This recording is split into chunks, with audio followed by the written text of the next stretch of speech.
my talk. Here we go.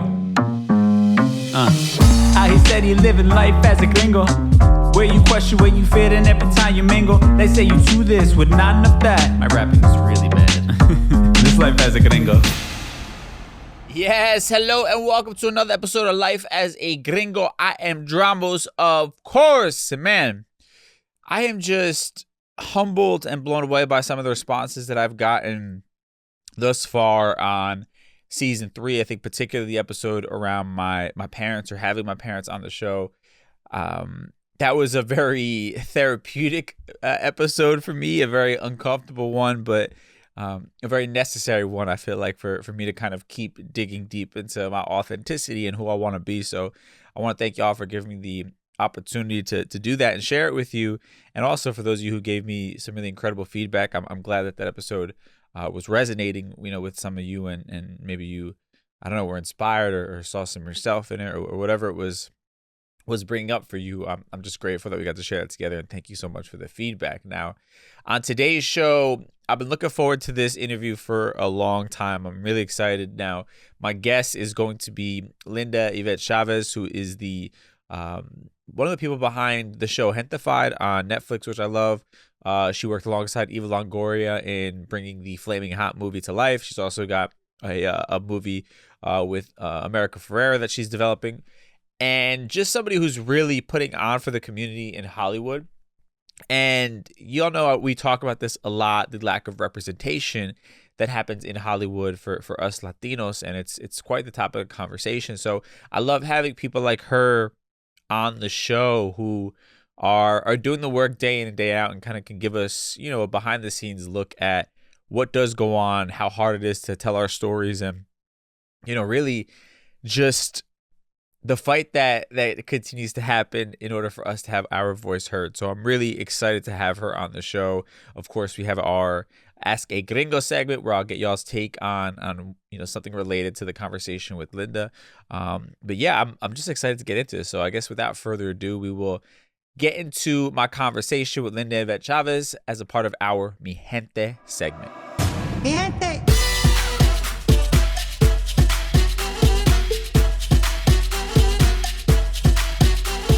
My guest today is a writer, showrunner, and director. She is the writer of the Flamin Hot movie and creator of one of my favorite shows of all time, Gentified. Linda Yvette Chavez, how you feeling? I'm feeling good. I'm happy to be here. Thanks for having me. Of course.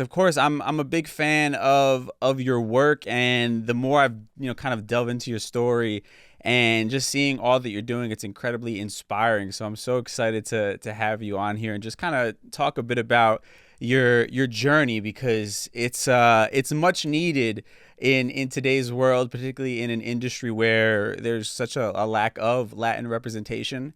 And you're really out there hitting the bricks, doing the hard work, and shows like Gentified.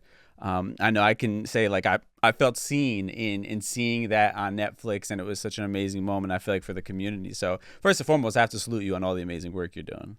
Thank you. I appreciate that. So sweet to hear all that. Thank you. Of course. And we'll get into all that, but I kind of want to backtrack a little bit here, because it's always fascinating to me to hear people's come up story, but particularly, for those of us who are, products of immigrants and going these very non-traditional paths. And especially for you, I mean, if I'm not mistaken, Stanford University, Ivy League, right? And places like USC, and then you end up making television, right? And movies. And that's definitely, I'm sure, not the path that your parents would have predicted. So I'm kind of curious if you can give us a little window into young Linda and this whole journey of becoming the storyteller that you are today.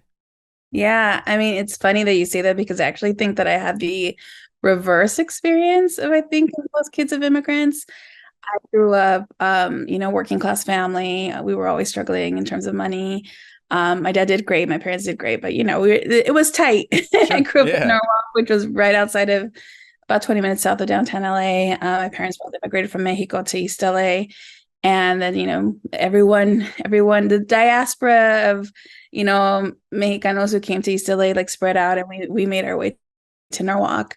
And I think growing up, what was funny was I used to actually write a lot of poetry and short stories. I used to love, like, writing it mostly for my mom and my family, mostly my mom, never wanting to show people anything. And what's funny is when I was young, my parents would, or my mom in particular, but both of them, she would say like, Mija, I think you're a writer. And I was like, I'm not trying to be a writer. I'm not trying to be broke. I mean, my head was like, I got to make money for my family. Like writing is not something that's going to make money. And so what was interesting to me growing up was my family always knew like, you're a writer. And I was always like, no, I'm not. I'm going to go be a lawyer and bust my butt. And like, that's why I was, saluted like top of my class in high school and like just was constantly chasing this idea of like saving my family from, poverty or whatever.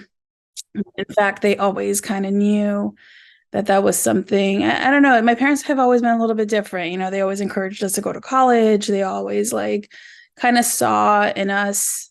I think they were surprised what they saw in myself and my siblings in terms of our intelligence and our zest for life and our ambition. But they saw it and then they said, okay, how do we support you in the only ways we know how? Like my parents they couldn't help me with my homework really. They do those specific things, but like, you need to write to cheer practice, got you. You need to write to college, I got you. Like the little things that they were able to support me. And I think is what, meant the most. And, I think it wasn't until later in life, I think actually around Gentified time was the first time I started to see my mom worry about me financially. Being a writer. She was like, it was like right when I finally made it that she was like, my brother told me, he's like, my mom asked me, like, you think Linda's going to be okay? Like, she like, she's struggling. And like, and I was like, Mom, Linda's fine now. Like, she has a hit show. Like, it's just going to go up from here. But in her head, it was like, kind of like, is everything okay? And so growing up, I didn't see that as much. What's funny though, is like, there's a lot of that kind of energy in Anna's character in Gentified because, it is a very common experience to not have your art supported. And that said, like, I've always been a kid that was kind of left of center. So, challenging machismo, challenging things that normally my parents would not. They're like, you don't challenge those things. Right. So I was always a little bit different in that way. So there was things that were challenging. Yeah, but I'm curious, like, have you ever asked your parents or know enough? Because that's the other thing. I feel like as we get older, we realize how little we actually know about our parents. But like, where did that your mom's like ability to see that in you and even like have a belief that it was possible? Because that's again so counterintuitive to most kids' experiences, but also the immigrant experience in general, right? And like you said, the Anna character in Gentified is far more of the normal sort of situation many of us would experience. Have you ever picked your mom's brain of like where did you sort of get the comfort or the know that this might be a real tangible path for me? I think with my mom, it's multiple things. One, Anna's experience, I saw it play out with my cousins, my older cousins. So I'm familiar with it for that reason. And then with my mom, she's the youngest of 8. Well, actually 10, but 8 sisters that were living at the time. And I think with every child, once it got to her, she had a little bit more kind of a more, I won't even say comfortable upbringing because she was very poor, but a much more sheltered, more caring upbringing from her mom, having my grandmother, Mama Fina, having like kind of learned through so many children, like kind of how do you raise a kid with love, the right way. And my mom in particular, she loved dancing. I actually have a feature about my mom back in the day in Juarez. There was this kind of American bandstand type of show in Juarez, and she used to go to it and she used to dance. And the whole city knew her as La Niña de la Chiquita de Limón. And she used to come out on TV and stuff. And so she had this big dream of dancing and she didn't get to fulfill it. Wow. And so I think because of that, she had so much talent. People wanted to take her on the road. My grandma actually told her no because, to her credit, like my mom was 13. Like she was like, I'm not going to take off, right? But she was, I think in my mom's mind, that was kind of like, oh, my dream ended kind of there. And I think that might have played into why seeing my artistry to her was like, yeah, like do that thing. And I think reading my work too, she was always moved by it. So I don't know. I just have a great mom. I'm not perfect, but she's always supportive of like my dreams. So is supportive of my dreams. That's so beautiful. Shout out to mom. I mean, that makes a lot of sense though about, her sort of at least getting the passion and understanding the dream to a degree from, her own experience of wanting to do something in the creative field. It's beautiful. So then let's fast forward then and start talking about Gentified, right? And the process to getting this to even happen, right? Because this was your big break. This was your big moment. And a lot of people, myself included, I didn't realize this until I started kind of dipping and dabbling into like the TV world.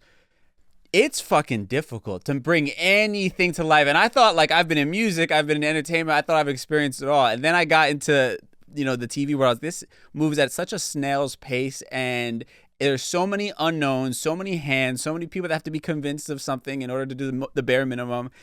And it's insane. And I'm curious for you. I mean, this is like, you're kind of new on the scene for these people, and you're pitching a show that is, in the eyes of many in Hollywood, a niche type of show, right? It's only for a very particular audience is what is going to be, it's going to be seen as by the majority. Talk to me about the process of creating Gentified and actually bringing it to life from just being an idea in your head. Yeah, so Marvin and I, who's my co-creator on the series, he actually reached out through mutual, colleagues, because he was looking for someone to create this with him for Macro, which is run by Charles King, who did like Judas and the Black Messiah, Mudbound, all these great films. We were actually their first in-house production. So initially it was just a digital series. And Marvin and I both had like a digital background. So speaking of snail's pace, we were used to the fast pace of digital, which is like, you have an idea, you write it, you go shoot it, you edit it, you post, like it's all done within weeks sometimes. Right. So coming into TV was like very unique, or not unique, frustrating. Yeah. Because you were like, why is this taking a year? Like, it's right. But the digital series, actually, when we went into it, was just going to be a digital series. We had no bigger plans for it. Marvin really wanted to direct a feature. I really was trying to get into long form as well. I had my feature, the one that I talked about earlier, that I wanted to also make. And, we went into it very much as we're getting paid to do something that we love, and they were giving us a lot of freedom. God bless, Charles King, who I will forever be indebted to. He and his team were all like, just do you. And Marvin and I, having come from digital, very rarely did you get someone telling you like, make a digital series and make it the way you would want it to be. And so he and I sat down and really in a coffee shop in Boyle Heights for like 6 months and trauma bonded over our families and over our lives and wanting to see a show that felt and looked like us. And so we poured that into the series. Marvin's a brilliant director. He directed the digital series. And right before we went to production, Macro had a general with America Ferrera, and they mentioned the project, and they were like, if you'd like to read it, would love for you to check it out. She was like, yeah, please send it to me. They sent it to her, like, I think the same day. And with these things, usually, people don't read them for like, I don't know, weeks, months, sometimes never. She read it that night on her flight home and like fell in love with it and reached out immediately to Macro and was like, how do I get involved with this? I want to be a part of this. And just was such a, she came in, became an EP, did a cameo, like really supported the project. We dropped a trailer that Marvin did an incredible job cutting with our editor, and it went viral, and then they went out to look for distributors for the digital series, and every network said, where's the TV pitch? And Mark called me up and was like, yo, you want to do a TV pitch? I was like, okay, let's do it. So we spent like, it is a very long process, this whole thing. Every time I talk about the journey, it's like yours, After that, we did 5 months of basically pitch boot camp because we were new to all of this. Right. And to your point about being newbies, like the thing about Marvin and I, especially at that time in our careers, like we're kind of mavericks in the sense that we didn't give a fuck about anything. We were, and I think attitude actually helped us because we were our most authentic selves. I mean, we still are to this day our most authentic selves because we both joke about how like we know what it's like to have nothing, so we don't care if like you take away all the money, we're gonna make art. We're artists, and at the end of the day, like, we want to fight for that art. That's really who we are. That's who I am at my heart. And so we really fought for that and walked into rooms with a lot of confidence and a lot of like, we know this community, this is our community, this is our family. We've done the research specifically around Boyle Heights and gentrification and gentrification. And we did all the work I think the boot camp was probably more than what people normally do, but we didn't know better, but it really prepared us for the pitches. And, we ended up screening the digital series at Sundance. And the minute we got off our flights, we were pitching the next day. And we didn't know at the time, we got offers from 7 different places, which is like kind of unheard of. It's really like crazy. And we also sold like our first real pitch in the room. And like got an offer in the room, and we were really cute, like not really knowing that that's what was happening. But we're like, wait a second, did they just like buy it in the room? And they're like, but it was cool. We got to have that experience, and I think that was just the beginning. Because then after that, it's like getting a showrunner, getting staffing a room, like convincing Netflix over and over again, like this is the season, this is the pilot, this is we're rewriting the pilot, and here's the backup script, here's the Bible. And like to your point, people don't really know how much time it takes to make something, something like Flamin Hot, for example. I was writing that during the 2nd season of Gentified, and it took, it's been, I think 4 years before it came out into the world. Right. So, and I have a Mexican Daughter, which just was announced with America, and that I was even before Flaming Hot. So the way that this industry works, like you just kind of get used to what I like to say. It's like you build the little boats and you put them out into the sea and you hope that they hit land. But you just keep building boats, make them pretty, put them in the water, let them sail, and hope that they hit a land, and not worry about it. Worry about the work itself. Worry about making a pretty boat. Is how I see it. Yeah, no, that's actually a great analogy. I haven't heard it said like that before, but I think it makes perfect sense. And I'm curious in the process. It's like, okay, you get the offer from Netflix, you guys sign the deal to have them distribute it, and then you have to go into creative, right? And I'm sure there's notes being handed back and forth and things like that.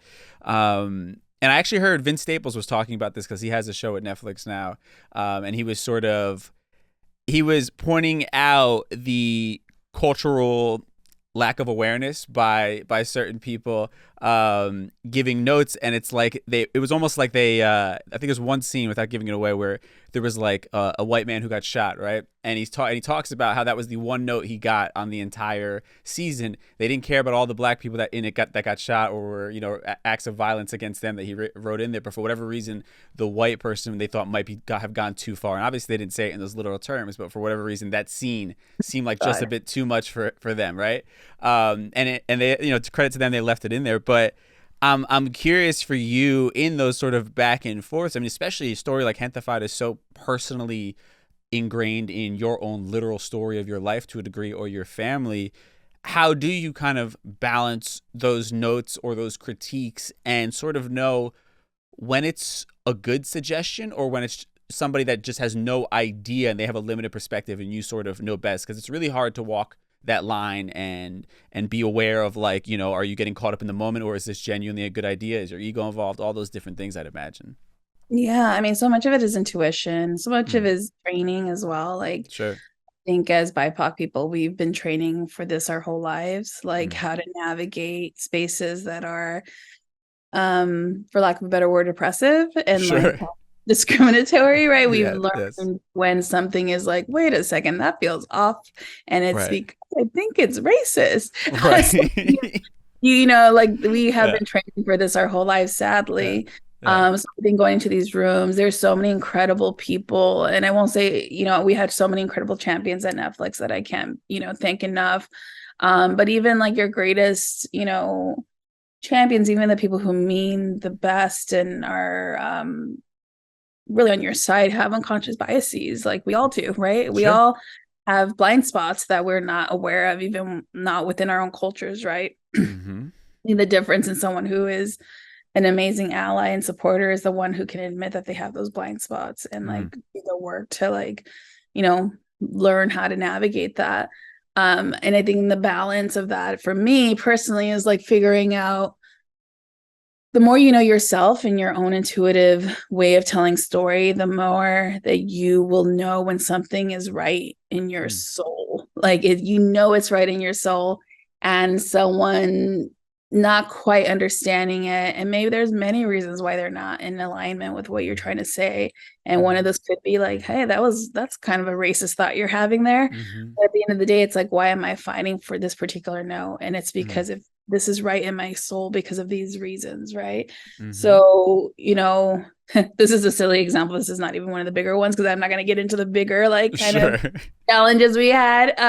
But for example, like so we had like a Walter Mercado joke somewhere there, and and I think like our execs were like, "Who's Walter Mercado?" And like, like that kind of thing. And we're like, "Oh, trust us," like that we know where it's funny. The joke is funny. Trust us. And, they're like, okay, like they just needed to trust that, right? Like that's a silly small example there, but they were bigger, in terms of casting, directors, like having to convince people, why are these people important? And there's a bigger system that's like really beyond the people you're working one-on-one with. There's a whole system that's built to keep, BIPOC directors from being able to do TV because like to be able to get a gig, you have to have like 30 credits, but to get credit, you need to get a gig. And most, POC directors don't get those opportunities. And so to fight for someone who maybe has 3 to 5 credits when a big network doesn't want to spend millions on a director that seems brand new,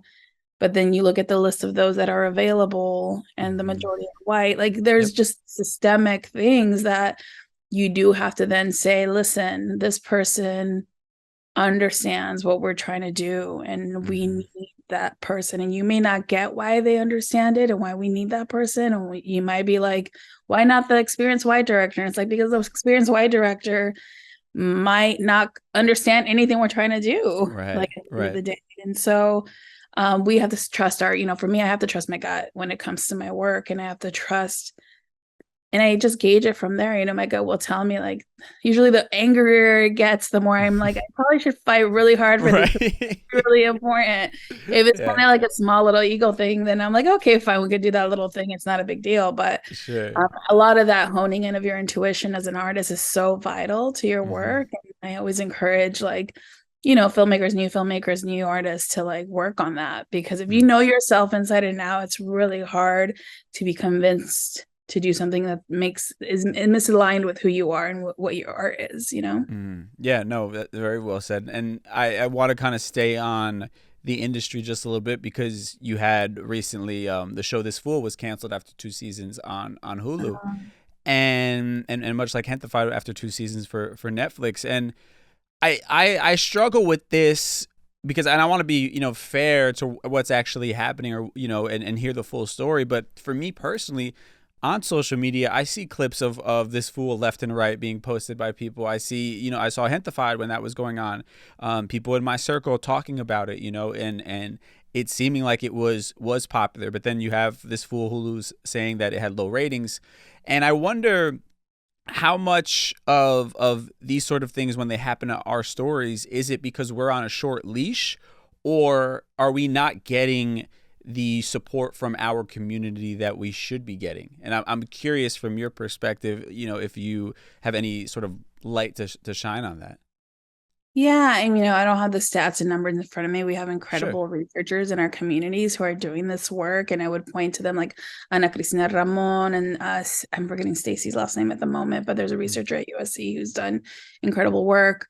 But I don't think that our communities are not showing up. I think it's hard. It's easy to blame the people themselves, right, for things that are happening. But I think the reality is like the mainstream general public is not showing up outside of our communities. And I think part of that is 2 things.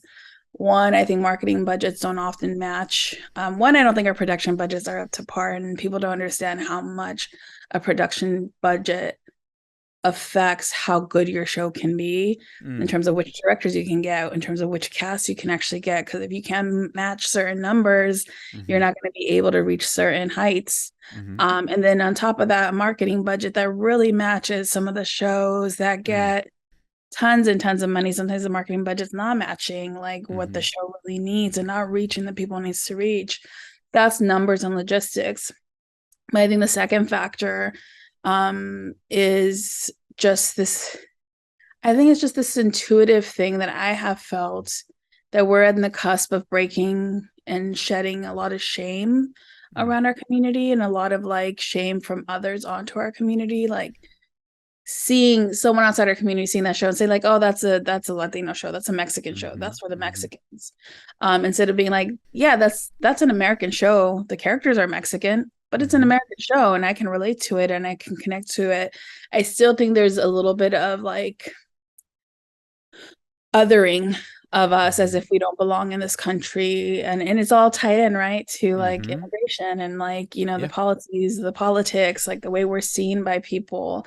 I think in general it's like, well, that thing is foreign, that thing is not something that I'm going to be able to connect to, that thing is just for the Mexicans. Instead of saying like, wait a second, let me check this out as just another show. And I think breaking into the mainstream is the big challenge that we have as a community, in this industry. The challenge of otherness that we have to break away and kind of like, you know, work on allow. And I think, you know, music has done that. We have like the Bad Bunnies and the Carol G's, and like they have finally broken through. And I think we're on the cusp of it. I think these shows, listen, there, you know, these networks are not, I'm not going to take the blame away from them as well. There's a lot going on. So and so much systemic stuff. But I think we're in the midst of you know, trying until we break through to the mainstream, and we're very close. We're getting there. Because the countless people that I've met who like literally told me that like I didn't think the show was for me, and I watched it just because of some, you know, requirement that they had, right? Oh, I was gonna meet you, so I watched it, or whatever it was. And then they were like, and then I was like, damn, I love this show. And it's like, I didn't think it was for me, because historically we've been taught like what's for us and what's not. What's for us? All the white shows. That's what we've been taught. Yeah, exactly. That's who we've been taught to see ourselves in. Like white stories are universal, but everybody else is niche. Exactly. And I think that's the thing that we're fighting against. That something like this full looks like it's niche when it's really just like a great, you know, comedy, that existential comedy that people need to like tap into. Yeah. It's hard. It's complicated. It's like this really complicated web. And sometimes I just want to like peace out, but but you know, we're in it. We're trying. I think for me, again, it's about making the boats and letting them sail, and showing up for conversations, and trying to uplift the artists in my community that, you know, with a little bit of clout and power that I have, how can I help bring them up and bring them through? Yeah, and even though with like the storytelling, that season 2, you really took a risk there with the focus on immigration and deportation, particularly with the climate we have in this country right now, right? Where you just have this anti-immigrant, you know, sort of feeling that goes around the country that's incredibly popular. It's not just a small sector anymore. There's a lot of people sharing that sentiment and bigotry, you know. And for you, obviously, for the Mexican, you know, woman and the Latin community as a whole, and immigrants as a whole, this is an incredibly important story to tell, to humanize the struggle that these people are going through just to provide a better life for their family. But I'd imagine there had to be some apprehension, be it beforehand, during the process, whatever it was, that we're really taking a risk here because this might even further sort of dilute the possible mass appeal that it could have. And I'm curious your thought process when crafting the idea for season 2. Yeah, I mean, again, I think it goes back to intuition and like what feels right as an artist. I think there's always risks in anything that you do, and I think the bigger risk I think the whole idea around cancellation, you know, we thought about it as we were going into it, and especially we were going into a second season in the midst of a pandemic. So we were watching Netflix pull things that were actually popular, that were in the midst of production, that they were canceling just because it was a money thing. It was like, there's no movement here. And so we knew that there was a possibility that we might not come back for a third season for many reasons, not just because of like kind of the stigma around Latina shows. So we kind of went into it with this thought. I think our thought was like, let's just make the best fucking season of this show that we can make. And And again, always following our guts and following what our guts were saying. And we always had this vision of like Pop, nobody knowing that he wasn't documented until the end of season 1, so that you fell in love with him. And it was hard to detach. It would be hard to detach the human from the experience, because like he's so lovable. Joaquin is so lovable. So by the end, you love him. And so we love the idea of fucking with people in that way. So that it's like, oh, okay, like these people who are undocumented that I hear about on TV and in media, like they're actually humans, they're Pop, and like some are very complex situations. And what does that mean? And so that was always our intention, to then see him on this kind of journey with that in the second season. And we were really thinking, especially at that time, about family separation and how we don't often see it in the way that we try to explore it in season 2, where you have this family that's very American. It's a very American family, and they're having to be separated from the man that like raised them, and like the only world that he's known for 30 plus years. Like, what does that really feel like? And how does it really impact your family on this side of the border? And like for us, like I was saying earlier, like Martin and I are kind of mavericks, and we're just a very don't give a fuck. We're going to tell the story, and we're going to let him have, if we have power to put something on screen, then we're going to let these characters have that power. And so we wanted him to have that power to be able to say, like, this isn't right, and why it's not right. And God bless America, because she really, that sounded really funny. God bless America. Because she like really challenged us in the beginning of development. And was just kind of like, can we, I want you guys to look more deeply into like the good versus bad immigrant, which is something we were exploring. There were some questions she posed for us that really pushed us even further into exploring Pop's journey. And the way that your family still has to continue. So you see all the family members have to keep going in their lives, and it's hard. But letting Pop have that big, like, speech on air was like one that was a little bit nerve-wracking, but at the end of the day, the only fear I had was like, am I gonna get a bunch of MAGA people showing up? And but as we said earlier, they ain't watching our show, so I guess we were okay. Right. That's true. But I love that, to hear that someone like America Ferrera was that hands-on with this and kind of pushing you. And that sort of, I don't know, my own frustration, and maybe it's unfair to a degree, but we do have a lot of successful people from our community who have power, status, money, that really could be doing more to help push the needle. And sadly, there's not enough of them sort of taking that risk and putting it upon themselves. And obviously you've been very lucky to work with people like Eva Longoria, who really has done that. And like we said, America Ferrera. And I'm curious for you, because some people push back and say, well, that's not really their job at the end of the day. And I'm curious where you kind of stand on that when you see people achieve certain levels of success and not necessarily feel the need to, throw the ladder back down, so to speak. Yeah, I mean, like, it's true. It's not their job, right? It's not none of our jobs to do the work for anyone else, because the reality is white people don't have to do that. Like, they don't have to do that work, right? That said, I do think if it feels right in your heart to do it, it's just going to happen naturally. And I think that's what I've witnessed in America, and both America and Eva, like, they both naturally in their heart have this like drive and desire to see themselves more in things, and to see themselves behind the camera more, and that means not just them, like literally see themselves in their DP, in their costume designer, in their cast, and like everyone, like they want to see the stories that they relate to, that bring them joy and happiness, come to life. And I think there was a period of time where solidarity in our community wasn't really there. There was a lot of like, crabs in a barrel type of stuff.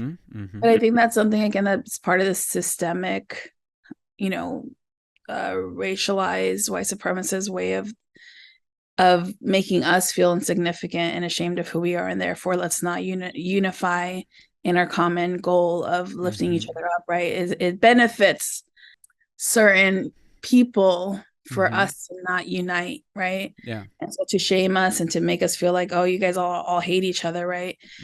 It's gonna keep us apart. And I think we're healing that. We've been healing that for the past, I would say, 5 to 8 years, to be honest. And I'm seeing it in every event that I go to, how much we're all like kind of dropping our guards and being like, oh, can I trust you? Yes, I can. Can you trust me? Yes, I can. Can we really be in community with each other? Can we really heal together?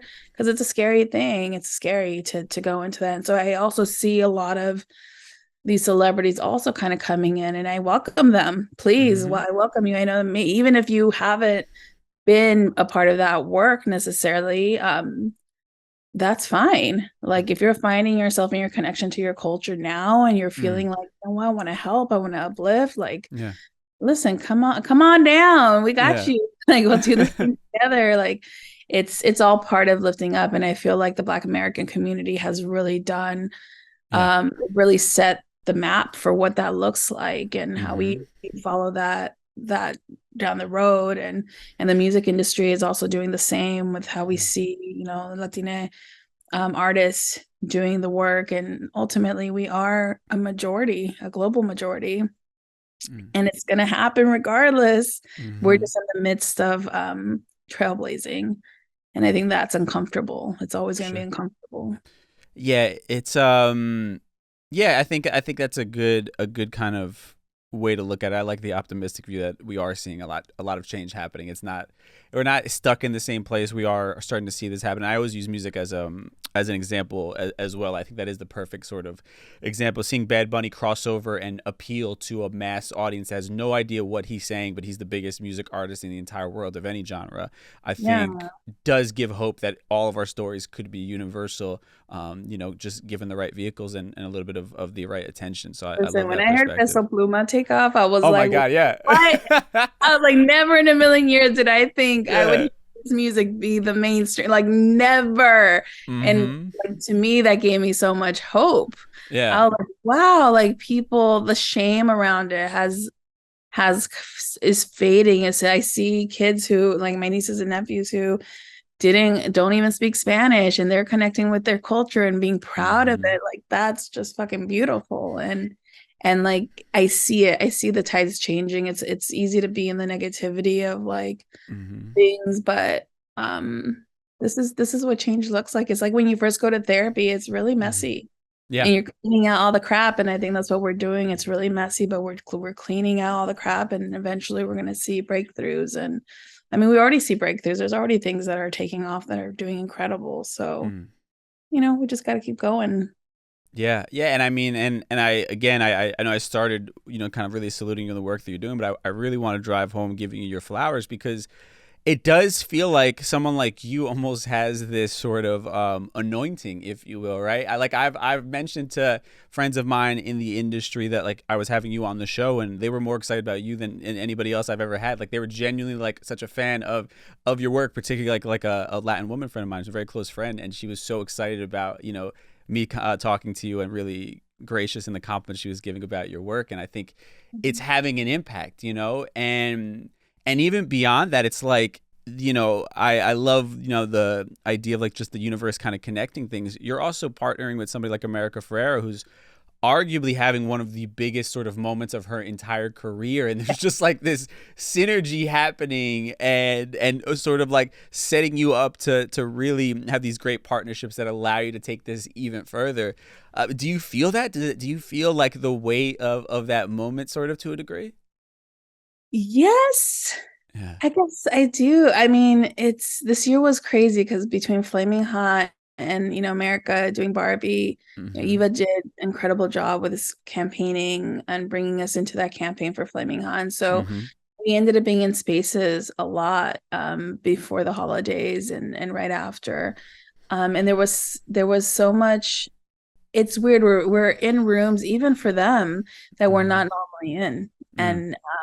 And so normally it would be just one of them, right, in those rooms. But to show up and be like, wait a second, okay, Annie's here. Okay, Eva's here. Oh, okay, Chloe's here. America's here. I remember I got an award for Women in Film with Eva. And when I got there, I felt so out of place because it was one of the first times I was in a room this big of, you know, really A-list people. That were not, you know, when I walk into an event that's for my community, like people know who I am, which is cool. And like, I feel comfortable. I feel like family, you know? Yeah. But that room, I felt like, oh my God, what am I doing here? Even though I Yeah. was getting an award. But then the minute Eva and America, they were on the carpet, and I went back. Someone for Women in Film pulled me back to the carpet, and they're like, oh, Eva's here, and I want you to take a picture. And then I went back there, and just seeing both of them go like, Linda, and like hugs, and it being a very genuine friendship, and genuine celebration of each other, and feeling not alone in these rooms, has been so incredible. So as I see America go through this journey with Barbie, it's like wanting, we're all trying to make sure she knows she's not alone in this journey, that she's loved and supported, and that she's these rooms she's going into that are scary sometimes and overwhelming, like we're there with her, and she brings us with her, into every room. She's like fucking eloquent as fuck and incredible every time she speaks. But yeah, the energy of that definitely, when they announced Mexican Daughter, which neither one of us knew that they were going to be announcing, and we were actually together when they announced it. That the energy around that announcement, I was like, whoa, this is like crazier than like the last time it was announced. And Yeah. I think it came off of like, the fire that she's kind of like coming off of. And I think people knowing my work now with Flamin Hot as well. And, we got a nomination for Becky and Diana Warren for that one. And that's really insane to me. And, all of that, like, I think it all kind of comes together. I still can't believe that I'm part of that, to be honest. Sure. Like every time I look around and I'm like, me, like, I'm okay.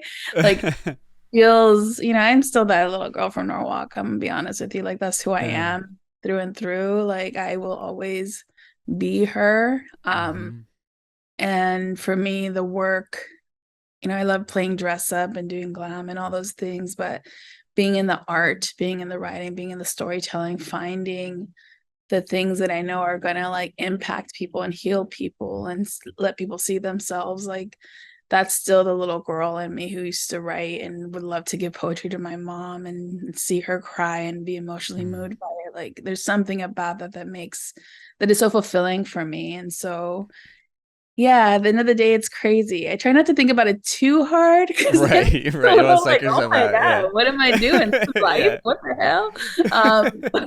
I just try to stay grounded and just like do the work. And at the end of the day, these are my friends and good people too. And I think that's what's cool about the journey, is that the two women who have launched my career are both, they feel like family. They feel like, when I sat down with Eva, it was like I was talking to my prima, and it was just like, oh shit, you're cool as fuck. I was like, this is awesome. As nervous as you feel, it's like, it's still awesome. The same with America. I count her as one of my close friends now. Like, it's all family, and I think that that's beautiful.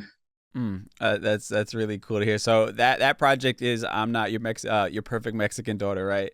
Yeah. Where are you guys at in the process for that? Because I know I saw the posts going crazy, so I'm curious how far along you guys are at this point. Well, it's, to your point earlier about how long it takes for a project to go. Sure. I've done like countless drafts of that movie since before. I was writing that one during season 1 of Hint the Fight, which was like in 2019. I wouldn't, so like 5-6 years ago. But yeah, so we're at Orion now, which is really amazing, because they also just had are having this amazing run with American Fiction, and Alana Mayo and all the folks over there are really incredible. And we're in the process of just like taking their notes and kind of going back into the work and doing revisions. And my hope is that means we'll hopefully see it filmed at some point. I can't say for sure, but I don't right now. I'm definitely living with Julia, who is the main character of the story, and her. And shout out to Erica L. Sanchez, who wrote the original book that I'm adapting, and she's fucking badass too. So I'm just like, in her world and working on this new iteration of it for Orion, and really ultimately for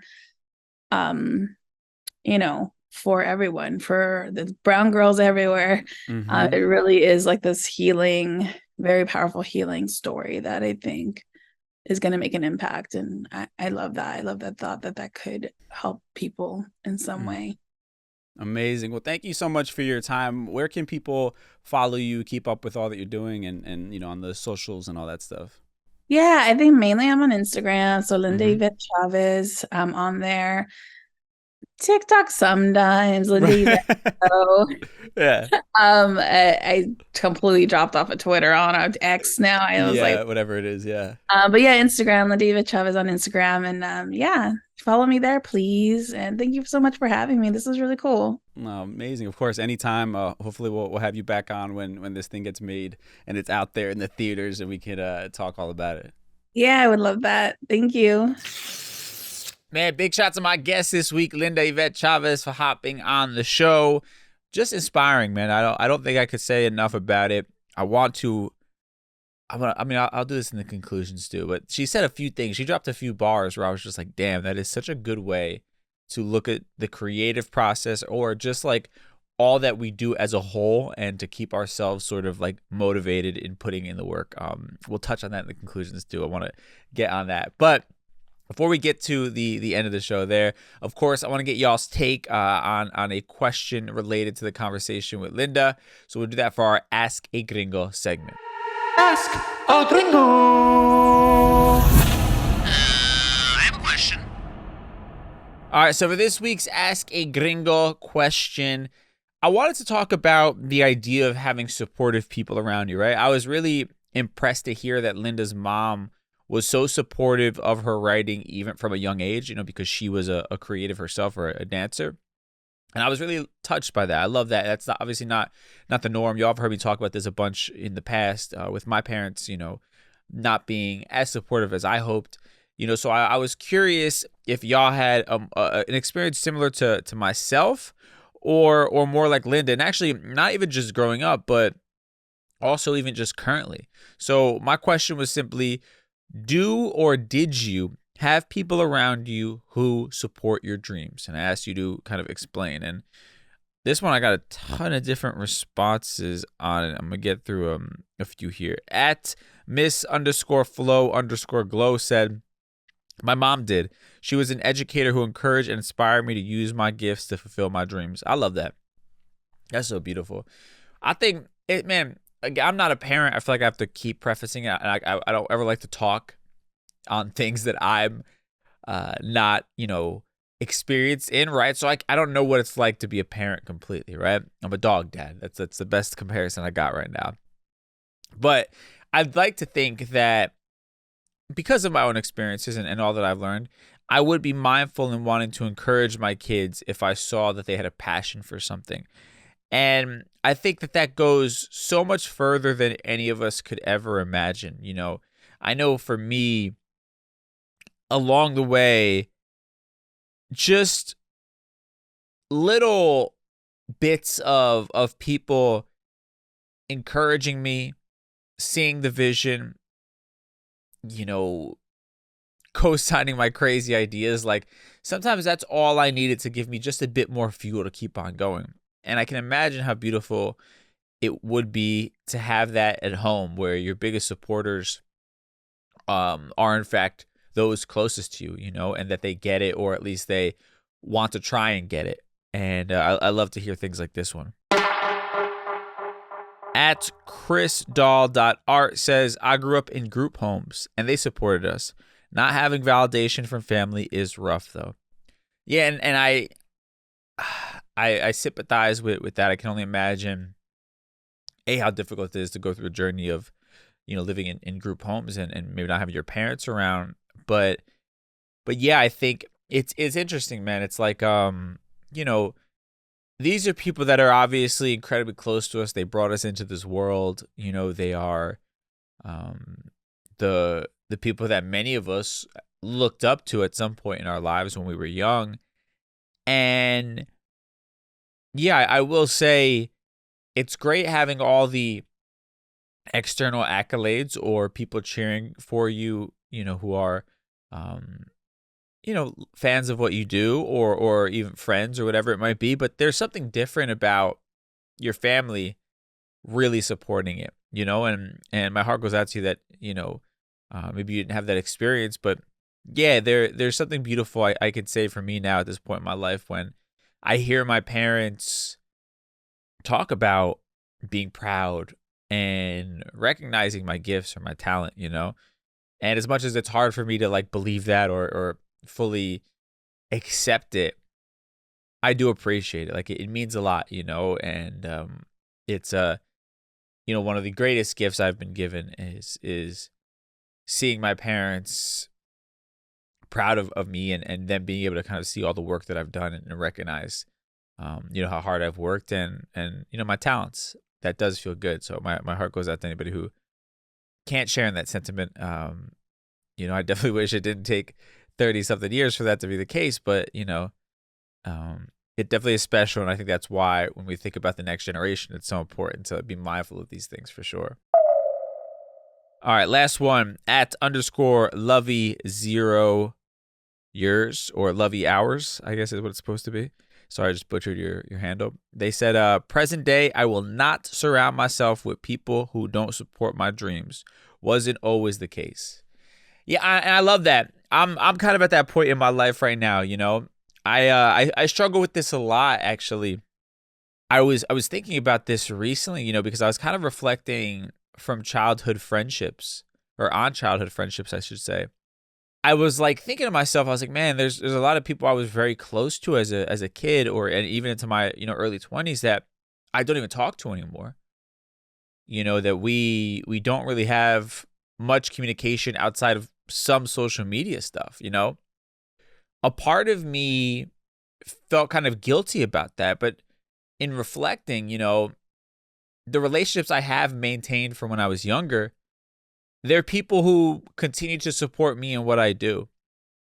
They're not people who bring me down or try to put doubt into my head or have jealousy that makes them have certain reactions to what I do.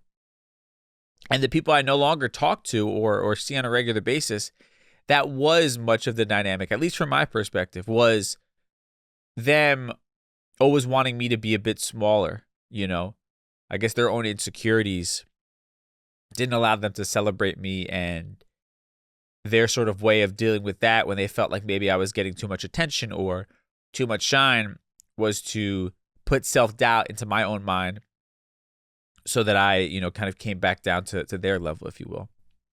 There's a part of me that's like, man, I feel like a bad person. I haven't talked to this person in a while, but no, I'm protecting myself.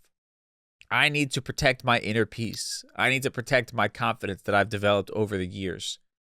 And I can't allow anybody to potentially come fuck that up, right? I don't care what type of crazy memories we had, what types of fun nights we got drunk together and whatever it might be. Like, sorry, I am at a very different place in my life, and I have so many large, gigantic dreams and goals. And even on a smaller level, I just want to be happy. And I can't allow anyone in my life who is going to do anything that would potentially dim that light, right? Dim that confidence that I have in myself right now. And maybe those people might look at me like an asshole that, I think I got too big for them or whatever it might be. Or maybe they don't see things the way I do, but I need to protect myself the way that I couldn't when I was a kid. And yeah, I'm right there with you. I think anybody in my life or who comes around that shows me that they're having any sort of doubt in my capabilities or don't support me or don't cheer me on when I do something, I cut ties real quick. My circle is small, man. And I would love to have some more friendships in my life, but I'm very guarded about it. You have to pass a litany of tests, basically. I don't know if that's the right word, but a plethora of tests. Litany is the word I was looking for. Litany of tests before I can allow you to come into my orbit. I've worked too hard to get here, both not just like, career-wise, success-wise or whatever. I've worked too hard to get into a healthy state of mind. I can't allow anybody to potentially fuck that up. And even dating, I'm about to go off on a whole tangent here. I'm going to try to keep this short, but even dating-wise, I'll talk to women, and the second I feel like they are not absorbing what I'm saying as far as like my dreams or my goals, or they're making me feel like that sounds crazy. Sorry, that's not the right person for me. I need people to be just as delusional as myself in my own capabilities and in their capabilities. You know, I can't be around somebody who's playing it safe all the time either, right? Because by proxy of that, it's going to, you know, bleed into how I operate in this life. Obviously, that makes things a bit more difficult. You have to cut certain people out, or you have to be okay with being by yourself at times. But you owe it to yourself. I think the difference between what makes some people successful or happy or achieve what they set out to achieve and those who don't, it's a very fine line of just little things and little decisions. And I think part of that is like the boundaries that you set and who you allow in your life. Like that's part of what I think differentiates those who become successful and those who don't. Yeah, I really, like, I think when I really think about what has set me apart or what continues to set me apart, it's just so many little things like that. That is sort of the thing I think we should all be mindful of when we have these conversations. And obviously, again, family, it's a little bit more difficult, particularly if like you have a healthy relationship for the most part outside of them not necessarily believing in what you do. Yeah, I think the greatest gift you can give yourself is a smaller circle of people that are really there for you 1,000%. And being unapologetic about if you come across as the bad guy to some people, you know, that's their story. But you know that they weren't giving you what you needed in your life. They weren't adding real value. And that's sort of the mindset that you have to have and be unapologetic about cutting people off who are not serving you in some sort of way. And not all people are bad people. Some people are just fucking haters and they don't really understand why, right? They're not trying to necessarily be malicious, but they haven't worked out their own shit. And them not working out their own shit is holding you back from your potential. Because there's enough shit out there in the world, and I'm sorry if I keep cursing, but there's enough negativity out there in the world, enough people trying to put doubt into your mind that you can't afford to have any more of it in your life, especially when it comes to the people that you see on a regular basis. The world is already getting ready to tell you no before you've even started. The world loves slamming doors in your face, telling you that it can't be done. And in order to survive the endless pain that comes from going after what you really want, you have to have people in your life, in your corner, who can help you soften those blows with their own reassurance and their own belief in you. And sometimes you have to be unapologetically ruthless about cutting out those who don't support your vision and don't add real value to the life that you're setting out to live. And we just went off on a whole nother thing, but yeah, I just wanted to, my ancestors were speaking directly to me, and I'm sharing that message for whoever needs to hear it. I'm also sharing it for young Dramos who needs to be reassured that he doesn't need to be liked by everybody. If people want to make him the bad guy in their story, so be it. But this version of me, this version of Dramos, doesn't have time for that. He's protecting his peace. He's protecting his confidence. And he knows who his real friends are. That's that. We stand on business this year, okay? With that said, let's tie everything we talked about today in a neat little bow in a segment we call Conclusion Stew. Time for conclusion stew. All right, so I mean, there were so many really great moments, I think, in that conversation with Linda. The one I want to just harp on and close out on, short, simple, and sweet. She was talking about the metaphor of her creative projects, and this has been living with me. And it's sort of the analogy that I've been searching for. And she said, you basically just keep creating like these ships, and you put them out to sea, and then you sort of just surrender, and you wait until one of them arrives at shore somehow, some way, right? And sometimes the ship may never arrive. Sometimes another ship might arrive later than you expected. Sometimes the one that you expected to arrive first doesn't arrive at all. It arrives after another one. And this is the idea. And I was talking about this in the Just Be Social Club, the monthly mastermind group, which we're going to be opening back up in April for new applicants. But it's the idea of like active surrender, right? Because I think a lot of people hear surrender and we think about the book, like The Secret, or the documentary, whatever version of it you've seen. And what gets misconstrued a lot is like, oh, I declare what I want and then just sit back and life provides it. And that's bullshit self-help, like, snake oil salesman type stuff. What it really is when they talk about surrender is you do your part, and then once you've done your part, you let go and you allow life to do its part. And you're like in this partnership with life, essentially, right? And you both have a job to do. It's a fucking group project for school, right? And you're both actually actively participating in it, right? Neither one of you is like the kid who's just there to get the grade, and people let him do it because he's the cool one or whatever, right? You're actually one of the ones actively participating, and life is an equal partner in it. And it's active surrender, right? Because you built the ship, you set it out to sea, right? You did your best to align it with the waves of that day, right? And whatever it is, right? Like, you did your part to the best of your ability. But once that ship has been set out to sea, you have to be okay with wherever it does or doesn't go. And it doesn't mean that you then just stop and you sit on the shore, looking at your watch for the, whatever fucking long it takes for this thing to hit shore, if it ever does. It just means you keep creating these ships. All you could do is just keep building ships and keep setting them out to sea, and then just surrender your expectations, right? And you do this enough, eventually you're going to have so many fucking ships in the water that they're bound to hit something at some point.